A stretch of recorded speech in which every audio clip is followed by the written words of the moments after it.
क्या हम भजन को किसी भी वक्त में कर सकते हैं? तो आज हम इसी पर चर्चा करते हैं।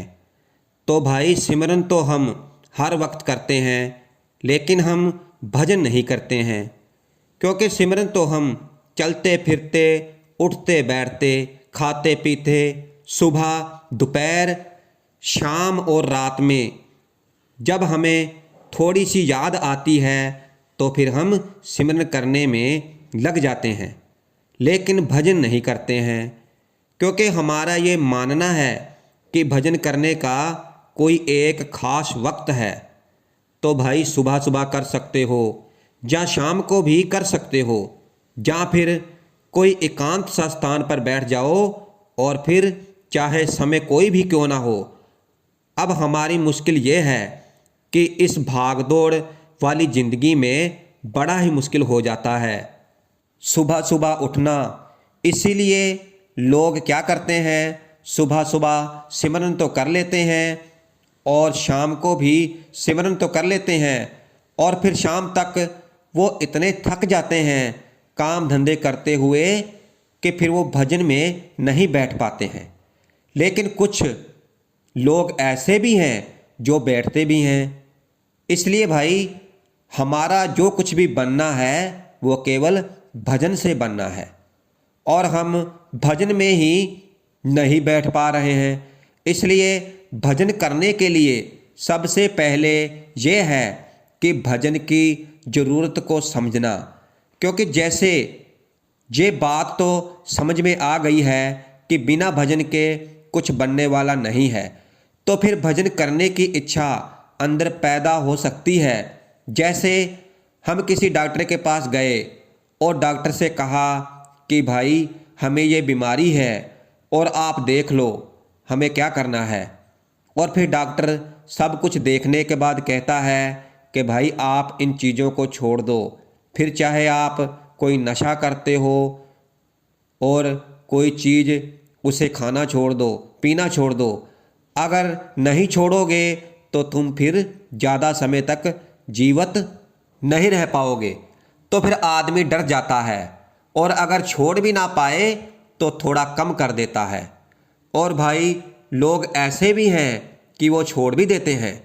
इसी तरह अगर हमें पूरी तरह से ये पता चल जाए कि बिना भजन किए कुछ नहीं बनने वाला है, और ये जो सिमरन है और जैसे अन्य भक्तियां हैं, जैसे गुरु घर की सेवा कर ली, या फिर और सेवा है जैसे तन की सेवा, मन की सेवा, धन की सेवा कर ली, या कुछ और कर लिया, तो ये सारी सेवाएं इसीलिए की जाती हैं जिससे कि हम भजन में उतर सकें।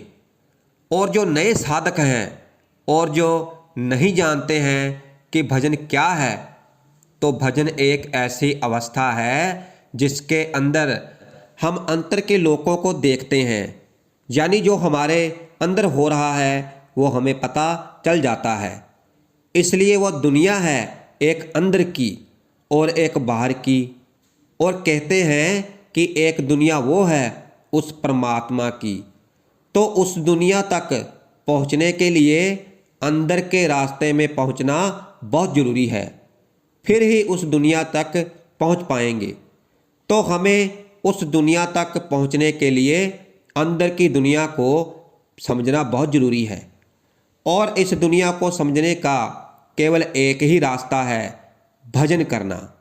आम तौर पर तो लोग भजन को समझते हैं कि जैसे कोई कीर्तन करते हैं तो वहाँ भजन गाए जाते हैं, तो चलो वो भी भजन है आम भाषा में, लेकिन असली भजन वो है जिसे हम अंतर में जाकर जो अंदरूनी दुनिया है उसको समझो। तो अब ये दुनिया कैसे समझ सकते हैं? जैसे बाहरी दुनिया है जिसे हम आंखें खोलकर देखते हैं तो फिर हमें बाहरी दुनिया दिखाई देती है, कान खोलते हैं तो सुनाई देती है, एक दूसरे से बातें करते हैं, देखते हैं, सुनते हैं, और जो 9 इंद्रियां हैं ये सब हमें बाहर की तरफ लेकर जाती हैं। और जब हम इन 9 इंद्रियों को छोड़ देते हैं, इनका त्याग करने के बाद ही हम अंदरूनी दुनिया में प्रवेश करते हैं। तो इनके लिए हमें सुबह के समय में जहाँ कोई एकांत सी जगह मिल जाए, फिर हम अच्छी तरह से भजन कर सकें। तो भाई बिना भजन के हमारा कुछ भी बनने वाला नहीं है। भजन हम किसी भी समय कर सकते हैं, इसके लिए कोई ख़ास समय नहीं है। सुबह टाइम मिले तो सुबह कर लो, दोपहर को समय मिले तो दोपहर को कर लो, और अगर शाम को समय मिले तो आप भजन शाम को भी कर सकते हो, यानी कभी भी कर सकते हो। जैसे इस वक्त हम दुनिया में पूरी तरह से रमे हुए हैं और दुनिया की यादें हमारे अंदर बसी हुई हैं और हम इन्हीं का सिमरन करते हैं। इस तरह अगर हम अंदर में आत्मा को महसूस करना शुरू करें, जब अंदर में आत्मा को महसूस करते हैं व्यक्ति है, तो जो बाहर को बताए हैं, जो 9 द्वारे हैं, उनको अंदर जाने की मनाही है। यदि भजन सार्थक करना हो तो अगर अंदर की दुनिया को देखना है तो भाई इसके लिए है कि हमारी आत्मा बाहरी दुनिया को त्याग कर अंदर में जागृत हो जाए, तो फिर किसी भी समय में भजन किया जा सकता है। फिर तो चलते फिरते भी किया जा सकता है, खाते पीते भी किया जा सकता है, उठते बैठते भी किया जा सकता है, और वो भी बिना कानों में उंगली डाले भी किया जा सकता है, और बिना आंखें बंद किए भी ये किया जा सकता है। जैसे मानो हमें कोई रोग लग गया है या हमारे साथ कोई घटना घट गई है, फिर चाहे वो हमारा बच्चा हो, हमारा घर का कोई भी सदस्य हो, तो फिर क्या होता है कि हम चाहे कहीं भी हो तो हमारा ध्यान उनमें ही रहता है। हमारा ध्यान एक पल के लिए भी उस चीज़ को नहीं भूलता है। इसी तरह यदि हमारा ध्यान भजन में उतरना चाहता है, अंदर की दुनिया को देखना चाहता है, और अगर हमारा ध्यान आत्मा की तरफ रहे, तो फिर ये जितनी भी 9 इंद्रियां हैं तो ये फिर अंदर प्रवेश नहीं कर सकती। तो भाई इसके लिए बहुत ज़रूरी है ध्यान। जैसे किसी को रोग लग गया या किसी से प्रेम हो गया तो उसकी तरफ ही हमारा ध्यान रहता है। इसी तरह हर वक्त अपना ध्यान आत्मा की तरफ लगा रहे कि आत्मा जो परमात्मा का अंश है, जो हमारे अंदर बैठी हुई है, तो इस समय इसे अंदर की दुनिया देखनी है। और आत्मा के यदि एक बार ये बोध हो गया कि भाई हमें भजन में उतरना ही है, तो फिर हम हर वक्त भजन कर सकते हैं। और वो कैसे? आम तौर पर तो हमें भजन के लिए कहा जाता है कि किसी विशेष आसन में बैठो और फिर उस पर बैठने के बाद आँखों को बंद करो और अपने कानों में उंगलियां डालो।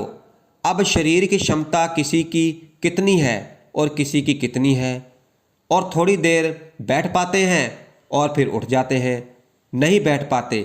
अब मान लो जैसे एक बुजुर्ग व्यक्ति है और उसकी कमर में दर्द है, तो वो लेटा रहता है, वो उठ नहीं सकता, बैठ नहीं सकता, खड़ा नहीं हो सकता, तो क्या वो भजन नहीं कर सकता? कर सकता है। वो लेटे लेटे ही अपने कानों में उंगली डाल ले, आंखें बंद कर ले और बाहरी दुनिया को छोड़कर अंदरूनी दुनिया को देखने की कोशिश करे, सुनने की कोशिश करे, तो ये सब संभव है।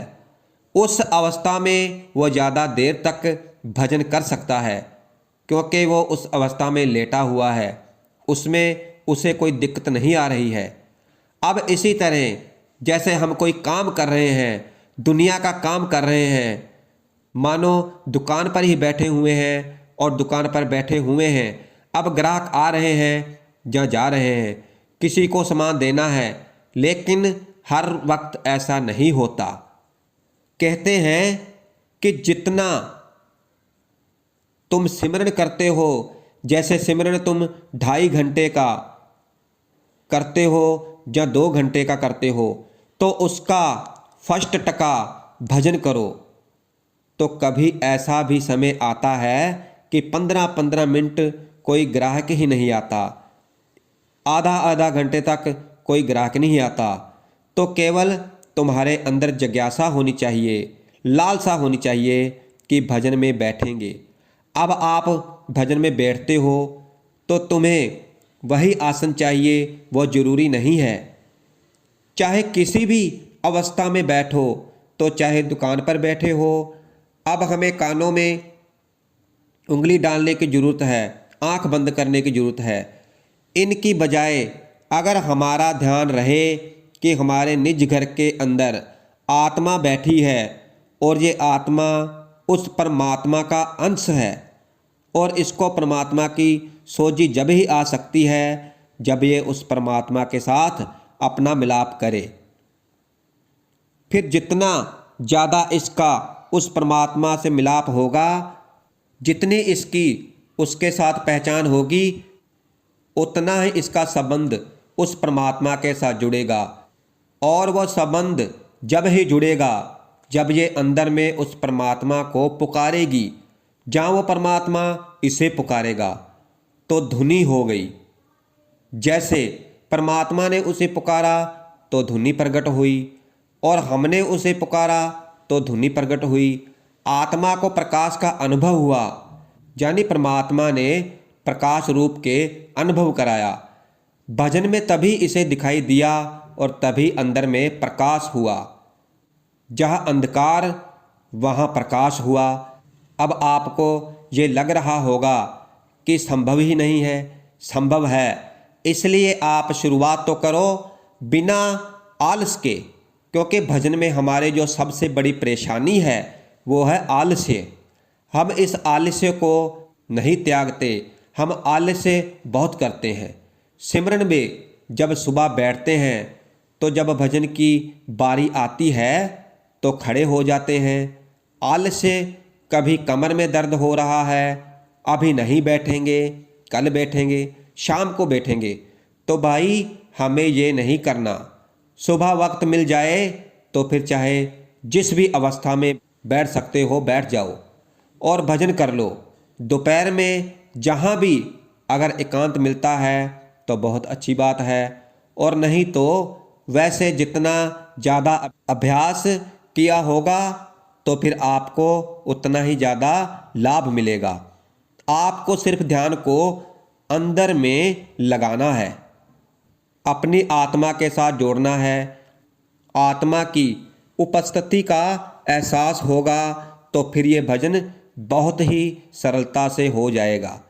अगर अंदर में मैं मेरी है तो फिर ध्यान रखना फिर नहीं होगा, क्योंकि बहुत से लोग यहीं पर धोखा खा जाते हैं कि भाई हम कोशिश तो करते हैं लेकिन होता नहीं, क्योंकि वहाँ पर भी अंदर में मैं मेरी बसी होती है। मैं मेरी तो इनको छोड़ना पड़ेगा और आत्मा को आगे लाना पड़ेगा। जो आत्मा सब कुछ है हमारे इस शरीर के लिए, क्योंकि अगर आत्मा चली गई तो फिर ये शरीर मिट्टी हो जाएगा। क्योंकि अगर आत्मा भी चली गई तो फिर हमारे पास जितना भी सामान है सब व्यर्थ, सभी रिश्तेदार व्यर्थ, क्योंकि आत्मा मूल तत्व है हमारा। तो भाई उस आत्मा को पहचानने की ज़रूरत है। वो बहुत शक्तिशाली है, बहुत ताकतवर है और बहुत पवित्र है और बहुत ही उज्जवल है, बहुत ही सुंदर है, क्योंकि ये परमात्मा का अंश जो है, क्योंकि ये परमात्मा का अंश है इसीलिए सुंदर है। और ये शरीर वस्त्र है, पशु पंछी जीव जंतु सभी में ये आत्मा है, इसीलिए ये आत्मा पवित्र है। आत्मा की चिंता करो और फिर जैसे जैसे तुम आत्मा का ध्यान करोगे तो फिर हर वक्त तुम भजन कर सकते हो और कहीं भी किसी भी जगह पर कर सकते हो। लेकिन अगर आत्मा का बोध नहीं है तो फिर संभव नहीं है। इसलिए जो हमें शब्द मिला है उसके साथ जुड़ना है, आगे बढ़ना है और फिर बिना नागा किए, बिना आलस्य के हमें भजन करना है।